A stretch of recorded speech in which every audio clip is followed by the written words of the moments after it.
झारसुगुड़ा जिले में गत 2 तारीख ठारू आमर साइबर सचेतना कार्यक्रम चली आज से उपलक्षे आज सकाळे आमर रोड रन थिला पुणा बस स्टैंड रु बाहरी आम एमएम स्कूल ग्राउंड रे पहुँचलु। आज आमर शताधिक students teachers NGO local use सब जोगदे आज संध्यार भी आमर प्रोग्राम अच्छी एठू गोटे साइकिल रैली बाहर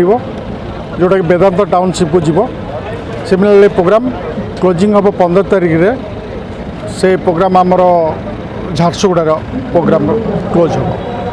ये गोटे सप्ताह भितर आम मैक्सिमम स्कूल कॉलेज को कवर करूँ मार्केट प्लेस को भी कवर करूँ से सचेतना आम कर पब्लिक बहुत भल रेस्पॉन्ड भी आसी स्टूडेंट मानकर भल रेस्पॉन्ड आसी।